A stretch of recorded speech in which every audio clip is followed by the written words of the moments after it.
You're tuning in to the deep dive because, well, you're like us.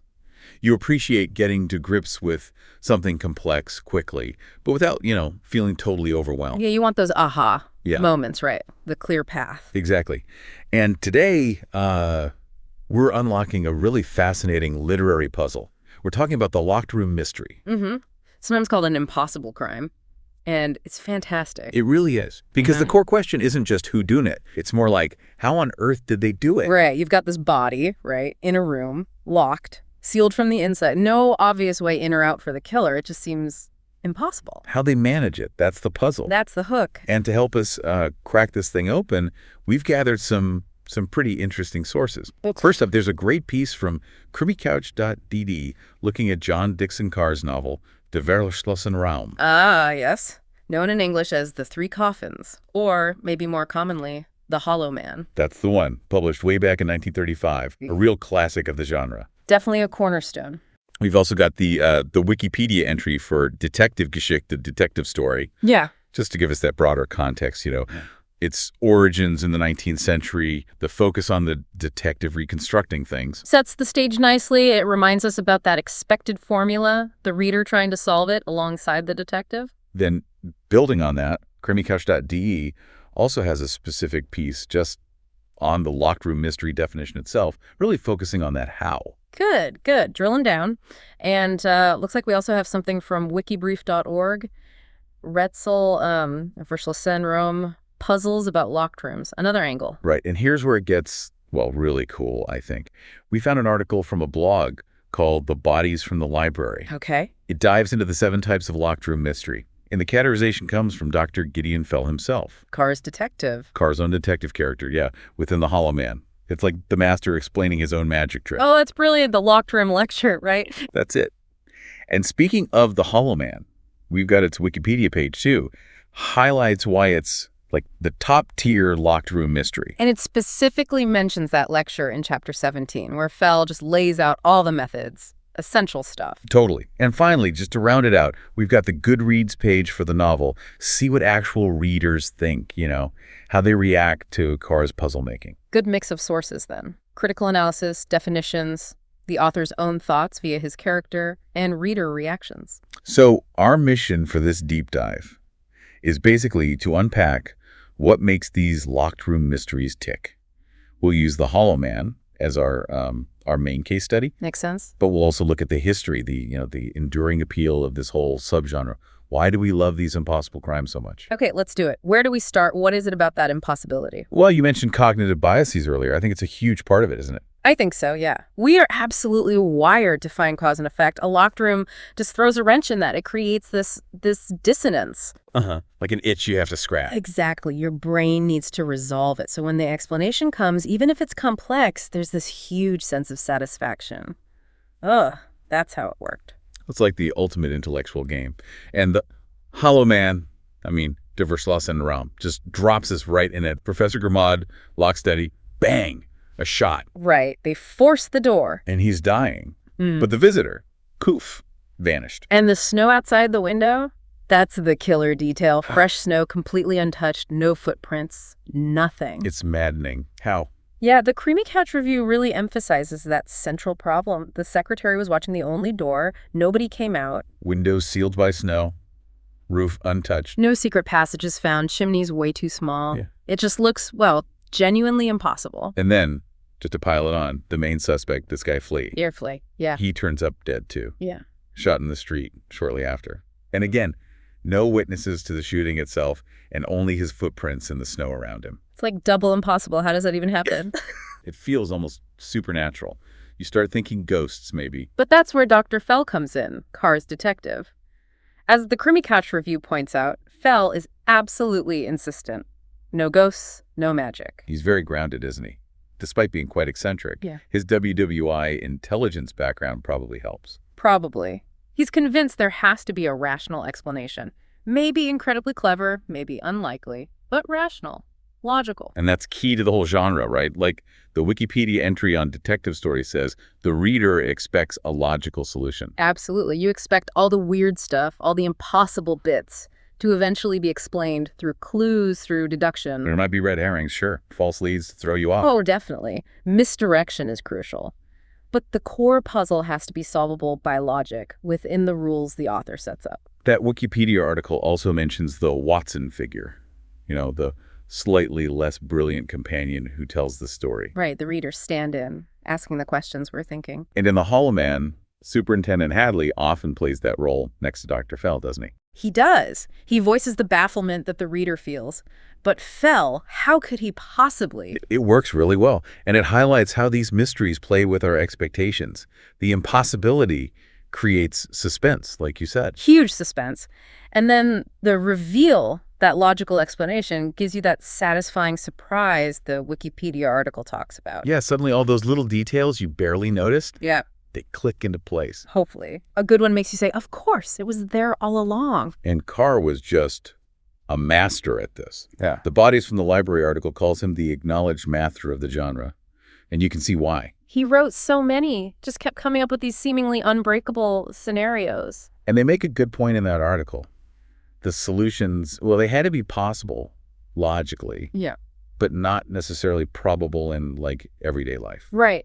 Sometimes the killer's plan is just incredibly elaborate, almost theatrical, going to extraordinary lengths just to create that illusion of impossibility. Which I guess brings us perfectly to Dr. Fell's famous Locked Room lecture in the novel itself. Ah, yes. Chapter 17, the Bodies from the Library piece mentions Fell outlines, 7 types? 7 distinct categories of how these impossible crimes could actually be pulled off. It's Carr basically dissecting his own craft through his character. It's meta and fascinating. Should we touch on a couple of those types? Yeah, let's give a flavor. So one type is where it looks like murder, but it's actually an accident, cleverly disguised. Okay, makes sense. Or maybe using something like poison gas. Kills without needing physical entry at that exact moment. Ooh, tricky. Or mechanical traps. Set up beforehand, triggered by the victim, killer's long gone. Classic. And then there's suicide made to look like murder. That's a big one. Maybe using a weapon that vanishes, like an icicle, like you hear about sometimes. Right. Or impersonation. The killer pretends to be the victim for a bit, maybe to create an alibi. That requires some nerve. And then, of course, the methods where the killing is done from outside the room, but in a really sneaky way that makes it look like the killer had to be inside. It's quite a list, isn't it? Shows the sheer ingenuity involved. Yeah, definitely. And that Bodies from the Library article also mentions Robert Adie's book, Locked Room Murders. Oh, yeah. Apparently, Adie expanded on Carr's list, identified something like 20 possible solutions. Many are variations on Carr's original 7, but still. 20. Wow. So things like fiddling with locks from the outside. Yeah, or, get this, temporarily removing a whole door or window panel and then putting it back perfectly. That takes some skill. Or the simplest one, maybe. The killer was just hidden inside the room the whole time. Seems obvious, but easy to overlook if the misdirection is good enough. It really highlights how careful these authors had to be, doesn't it? Planting clues, some misleading, but ultimately playing fair with the reader. It's a very delicate balance. Misdirection versus fairness. You want the surprise, but you don't want to feel cheated. And The Hollow Man seems like the perfect example of this complexity. Yeah. The plot summary on Wikipedia hints at a solution involving, well, a lot. Mistaken identity, Mirrors, apparently. a firecracker, a clock being wrong, all to create this illusion of 2 impossible crimes at different times. It sounds incredibly layered. It seems the solution relies on a whole sequence of tricks, plus maybe taking advantage of unexpected things, like that snowfall you mentioned. Right, the snow makes the no footprints thing seem absolute proof. Exactly. It reinforces the impossibility. It shows the killer isn't just murdering someone.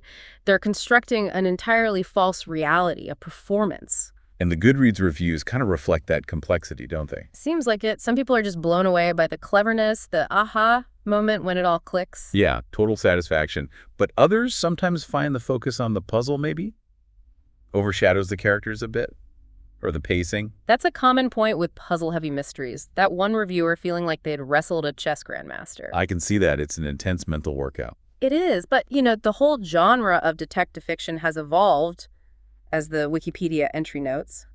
Poe started it off with stories like Murders in the Rue Morgue. Right. The very first locked room, arguably. Arguably, yeah.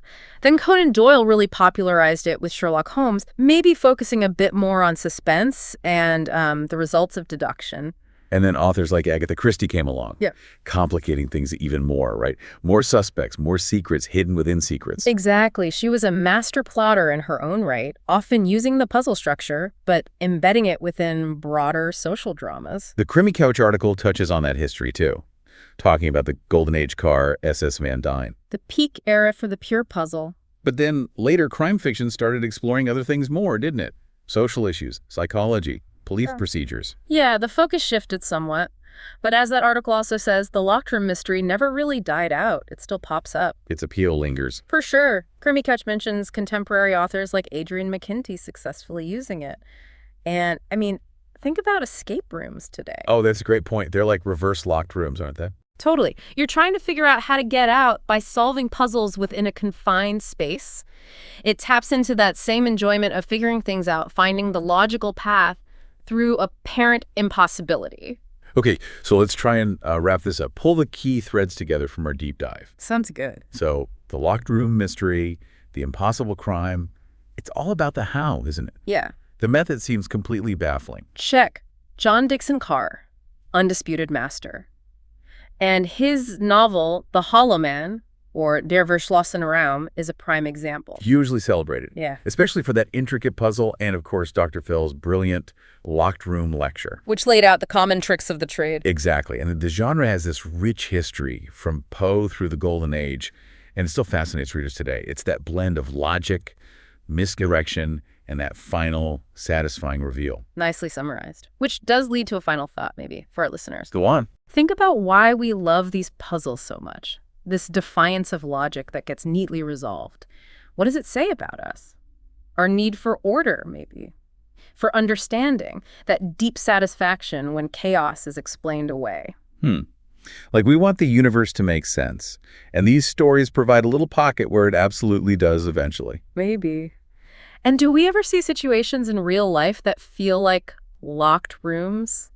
Seemingly impossible problems? How do we even start to tackle those? That's something to chew on. A really provocative point, And hey, if this chat has piqued your interest, which we hope it has. definitely check out some of the other names we mentioned. Poe, Conan Doyle, Agatha Christie, Gaston Leroux, a Phantom of the Opera fame. Leroux wrote a great locked room mystery too, didn't he? The Mystery of the Yellow Room. He did indeed. Another classic. They all brought their own flair to it. There's a whole world of these intricate puzzles out there. Absolutely. Well, thanks for joining us for this deep dive.